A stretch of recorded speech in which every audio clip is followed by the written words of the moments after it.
Friends, எல்லோருக்கும் நமஸ்காரா. Welcome to cook with சியா. இன்னைக்கு பார்க்க போற ரெசிபி என்னன்னா, சாம்பார் பொடி எப்படி அரைக்கிறதுதாங்க பார்க்க போறோம். கடையிலலாம் வாங்காம நம்ம வீட்லயே ரொம்பவே ஈஸியா ரெடி பண்ணிடலாம். இது சாம்பார் செய்யும் போது 1 டேபிள் ஸ்பூன் போட்டாக்க சாம்பாரும் ரொம்ப கெட்டியாகும், சூப்பரா வாசமும் அடிக்குங்க, டேஸ்டாவும் இருக்கும். வாங்க அது எப்படி செய்யறதுன்னு பார்த்துடலாம். சாம்பார் பொடி அரைக்க தேவையான பொருட்களை பார்த்துடலாங்க. 1 கப்பு மல்லி, இது 200 கிராம் கப்பு. 1 கைப்பிடி அளவு கருவேப்பிலை, வரமிளகாய் ஒரு 15, உளுந்தம்பருப்பு 2 டேபிள் ஸ்பூனு, கடலைப்பருப்பு 2 டேபிள் ஸ்பூனு, துவரம்பருப்பு ஒரு 2 டேபிள் ஸ்பூனு, சீரகம் 1,5 டேபிள் ஸ்பூனு, மிளகு 1 டேபிள் ஸ்பூனு, வெந்தயம் ஒரு 1/2 டேபிள் ஸ்பூன் சேர்த்துக்கோங்க. வாங்க எப்படி செய்யறதுன்னு பார்த்துடலாம். ஒரு பேனில் மல்லியை ஃபஸ்ட்டு வறுத்துடலாங்க. அடுப்பு வந்து சிம்மிலே வச்சுக்கோங்க. இது மாதிரி வறுத்துக்கோங்க. பாருங்க, இந்த அளவுக்கு வறுக்கணும். வறுக்கும் போதே வாசனை சூப்பராக இருக்குது. வறுத்ததையும் ஒரு பிளேட்டில் மாற்றி வச்சிடலாங்க. அடுத்ததாக உளுந்தம்பருப்பை வறுத்துடலாம். இதையும் லைட்டாக வறுத்துக்கோங்க. அடுப்பை வந்து ஃபுல்லாக வறுக்கிற வரைக்குமே அடுப்பை வந்து மிதமான தீயிலே வச்சு வருங்க. பாருங்க, வறுத்தாச்சு. இந்த அளவுக்கு கலர் சேஞ்ச் ஆனால் போதும். அடுத்து கடலைப்பருப்பும் துவரம்பருப்பையும் வறுத்துடலாம். இது ரெண்டையும் சேர்ந்தாப்லேயே வறுத்துருங்க.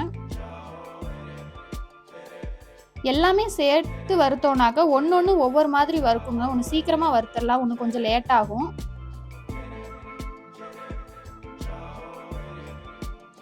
அடுத்ததாக சீரகம், வெந்தயம், மிளகு 3யுமே வறுத்துடலாங்க. இது வந்து கொஞ்சம் கொஞ்சமாக தான் போட்டிருக்கோம், அதனால 3யுமே சேர்ந்தாப்புல போட்டு வறுத்துக்கோங்க. இது சீக்கிரமாகவே வறுத்துடலாம், சும்மா 1 நிமிஷம் தான் ஆகும். இந்த அளவுக்கு கலர் சேஞ்ச் ஆனால் போதும். அடுத்து மிளகாயை வறுத்துடலாம். காம்போடையே வறுத்துக்கோங்க. காஷ்மீரி மிளகாய் கூட சேர்த்துக்கலாம், இல்லைனா இந்த மிளகாய் காஷ்மீரி மிளகாய் சேர்த்திங்கன்னா சாம்பார் பொடி கொஞ்சம் கலர் வரும். இந்த அளவுக்கு வறுத்தாலே போதும். கலர் நல்லா வறுத்து சேஞ்ச் ஆயிடுச்சு. இப்போ கருவேப்பிலை வறுத்து எடுத்துடலாம். கருவேப்பிலை காஞ்ச கருவேப்பிலையாக இருந்தாலும் சேர்த்துக்கோங்க. நான் இன்றைக்கி பச்சை கருவேப்பிலை தான் சேர்த்துருக்கேன். இந்த அளவுக்கு வறுத்துக்கோங்க. வறுத்து முடிச்சு நல்லா மொறுமொறுப்பு வரணும். பாருங்க, நல்லா மொறுமொறுன்னு இருக்கு. சூடாக இருக்கிறதுனால நொறுங்கலைங்க, நல்லா சூடாகிடுச்சுன்னா நல்லா நொறுங்கி வரும். பாருங்க, எல்லாமே வறுத்து எடுத்தாச்சு. இது ஆறுனதையும் அரைச்சி எடுத்துடலாங்க.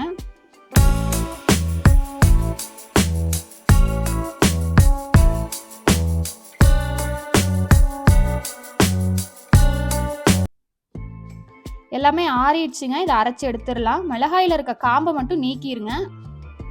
இதை கொஞ்சம் கொஞ்சமாக போட்டு அரைச்சி எடுத்துக்கலாம். ஒரு 2 டைமாக போட்டுக்கோங்க.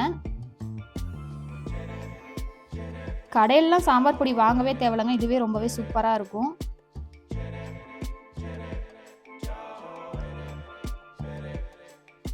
இதில் மஞ்சள் தூள் ஒரு 1/2 டேபிள் ஸ்பூன் சேர்த்துக்கலாம்.